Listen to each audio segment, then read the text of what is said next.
My wife secretly put a GPS tracker on my car, then lied about trusting me while sleeping with her boss. I found out when I got a notification she forgot to disable. When I confronted her, she said, "I had to know when you'd be home. We needed time alone." I called HR. This morning she lost her job, and I've got 57 missed calls from her and her boss. I didn't find out because I was snooping. I found out because she forgot to disable her notifications. Serena and I had been married 6 years. It wasn't a dramatic marriage. No yelling, no late-night fights. People used to tell us they admired how mature we were. We split bills down the middle, cooked 3 times a week, took separate Ubers home when one of us was too tired to stay out. I think that's what made it easy to miss. She works in marketing, mid-sized tech company, sleek office, the kind with kombucha on tap and indoor swings for some reason. Her hours were long, sometimes erratic. Client dinners, brand audits, after-hours brainstorming. I never questioned it. She was always chasing a promotion. I figured that's what ambition looked like. A month ago, I took a weekend trip to visit a friend from college. Nothing wild, just a fishing thing out near the lake. She encouraged it, told me to get out of the house for once. I remember thinking it was sweet how supportive she sounded. 3 weeks later, I got a push notification on my phone. It was from a GPS tracker app. The icon was unfamiliar. The name was generic. At first, I thought it was spam. Then it buzzed again. Movement detected, Mike's car is in motion. I didn't install that. I checked the app. There was a full history, my route to work, the hardware store, even the drive-thru I hit last Thursday. Every trip logged, every stop tagged, right down to the timestamp. It had been installed 3 weeks earlier. Same weekend I went to the lake. The app had access to real-time location, geofencing alerts, and stored history. I didn't recognize the device name associated with it, but I recognized the last 4 digits of the phone number on the account recovery. It was hers. I didn't say anything that night. I got home, acted normal, asked if she wanted pasta or Thai. She said Thai. I drove out and picked it up myself, just so I could check under my car. There it was, tucked behind the rear wheel well. Small, magnetic, blinking red. I brought it inside, set it on the counter, and didn't mention it. She didn't either. The next morning, it was gone. I started taking different routes home after that.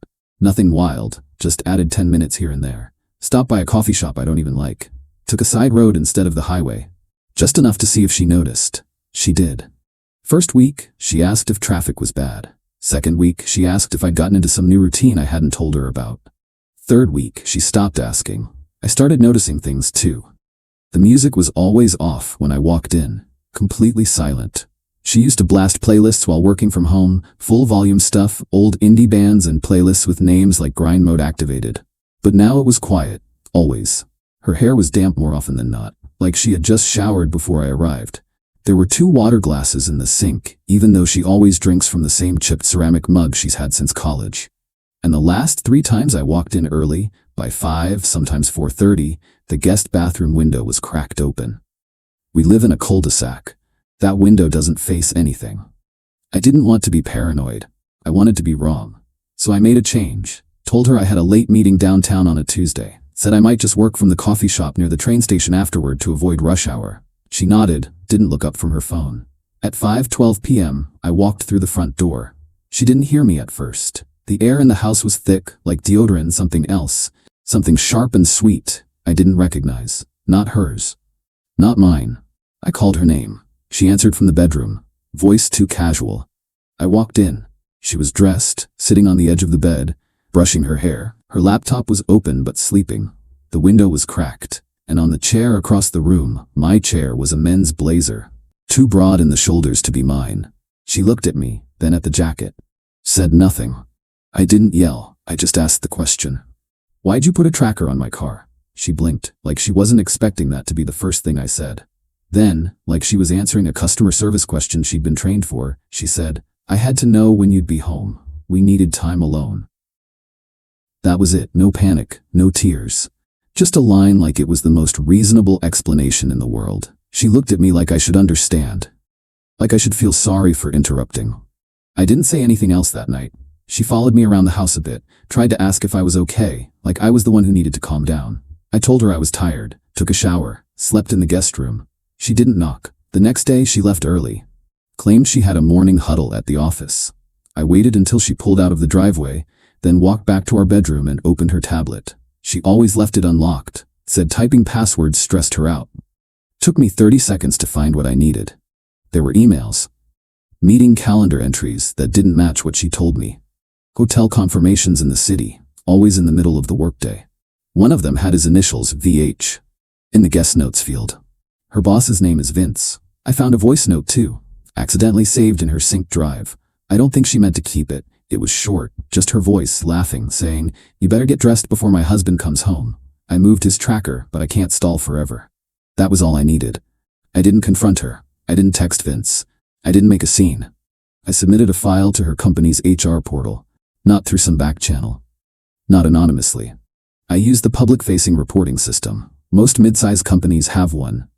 Report ethical concerns or misconduct.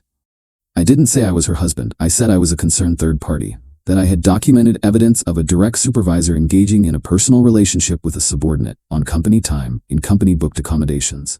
I attached everything, PDF format, labeled clearly. Email threads, hotel receipts, timestamped screenshots, the voice note, clean, professional.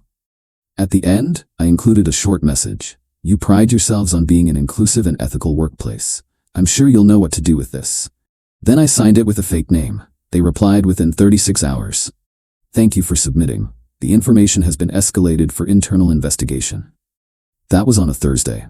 By Monday, both of them were listed as out of office on the staff directory. By Wednesday, Vince's profile was gone completely. I didn't say a word. I just left her key fob and work laptop in a box on the kitchen counter. Taped to the top was a post-it note. All it said was, "HR called." She didn't come home that night. Texted me around 7 p.m., said she was going to stay with a friend to cool off. No name, no details. Just a vague sentence meant to sound like control. I didn't respond. I already knew where she really was. The tracker notification popped up an hour earlier. Serena's phone is now near Midtown Business Plaza, same area where Vince's office had been, not where she said she'd be. I left it alone. I deleted the app from my phone after that. Let it be her problem now. By the next morning, her company profile was completely gone. Not just marked, out of office. Gone. Scrubbed from the team page, email redirect in place. Vince's went down a day earlier. No announcement, no explanation. Just a quiet reset like neither of them had ever worked there. I didn't say anything. I just went to the guest room, grabbed her backup work phone, and placed it in the same box with her key fob. Left it on the kitchen table, next to the blazer that had hung on our dining chair 2 weeks earlier. The one that didn't belong to me. Taped to the top was the hotel receipt. Just one line highlighted in yellow. 2 guests, early checkout requested.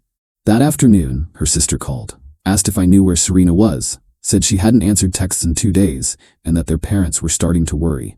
I told her I didn't know, that I hadn't heard from her either. It wasn't a lie. I hadn't checked the 28 unread messages on my phone. I didn't need to. One of them just said, "We messed up. Please don't do this." Another was from a number I didn't recognize, but I knew who it was. "Can we talk?" Man to man. I didn't respond to that one either. Around 6 p.m., I turned off my phone, set it face down on the counter, opened the windows, made dinner for one. She wasn't home, and that wasn't going to change. The last time I saw her was 4 days later. She didn't knock, used the key I hadn't changed yet. I heard the door open, slowly, like she was checking to see if I was home before committing to being there. I didn't get up. I stayed sitting at the kitchen table, drinking coffee that had gone cold an hour earlier. She walked in like someone trying to undo something they'd already sent. I didn't say anything. Neither did she at first. She looked thinner, or maybe just tired. I could tell she hadn't slept. She sat across from me without asking. Folded her hands like she was waiting for permission. "I lost my job," she said. I didn't blink. She started to say more. Something about how it wasn't just her, that Vince had manipulated things, that it wasn't serious between them, that she didn't think it would go this far. I just stared at her. Eventually she stopped. After a long pause, she asked, "Do you hate me?" I didn't answer that either. She stood up to leave, but stopped when she saw the small envelope on the counter. It was sealed. Just her name written on the front in my handwriting. She didn't open it right away. Just held it. Looked at me. Then she finally asked the real question. "Why didn't you say anything sooner?" I looked up for the first time. "Because I wanted to see how long it would take you to lie again." That was it. She left without another word. The door closed softly behind her. I changed the locks the next morning, blocked her number, blocked Vince, deleted the tracker app, bought a new phone, transferred every account I had to new emails, new passwords. I didn't move out. I didn't sell the house. I just cleared it. 2 weeks later, a message came in through LinkedIn. It was from Vince's wife. All it said was, "Thank you." I didn't respond.